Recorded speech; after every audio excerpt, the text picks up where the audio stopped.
సుందరకాండ పారాయణాన్ని విన్నవారికి చదివినవారికి ఆ హనుమంతుడు సకల జయాలను శుభాలను ఐశ్వర్యాలని తప్పకుండా కలుగజేస్తాడు.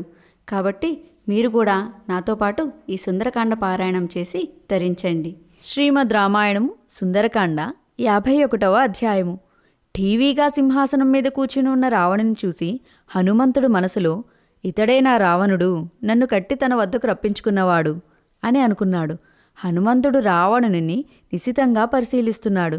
రావణుడు ఆ సమయంలో మెరిసిపోతున్న బంగారు కిరీటంను ధరించాడు. వజ్రములు మణులు పొదిగిన బంగారు ఆభరణములను ధరించాడు. ఎర్రని పట్టుబట్టలు కట్టుకుని ఉన్నాడు. ఒళ్లంతా ఎర్రని మైపూతలు పూసుకుని ఉన్నాడు. ఆ రావణునికి భయంకరమైన 10 తలలు ఉన్నాయి. ఆ రావణుడు ఉన్నతమైన ఆసనం మీద కూర్చుని ఉన్నాడు. అతనికి ఇరుపక్కలా స్త్రీలు వింజామరలు వీస్తున్నారు. రావణుని దగ్గర దుర్ధరుడు, ప్రహస్తుడు, మహాపార్శ్వుడు, నికుంభుడు అనే మంత్రులు ఇరుపక్కలా కూర్చుని ఉన్నారు. వీరు కాకుండా ఇంకా కొంతమంది మంత్రులు కూడా రావణుని కొలువుకూటంలో ఉన్నారు. మంత్రులతో కూడి ఉన్న రావణుని చూసి హనుమంతుడు తన మనస్సులో ఇలా అనుకున్నాడు, ఆహా, ఏమి వీడి తేజస్సు, ఏమి రూపము, ఏమి ధైర్యము, ఏమి పరాక్రమము!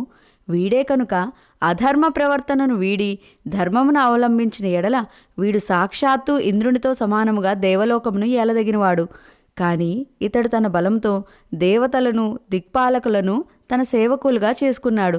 ఇతడి క్రూర కర్మలే ఇతనిని నాశనం చేస్తున్నాయి అని మనస్సులో అనుకున్నాడు హనుమంతుడు. శ్రీమద్ రామాయణము సుందరకాండ 51వ అధ్యాయము సంపూర్ణము. హరి ఓం తత్సత్.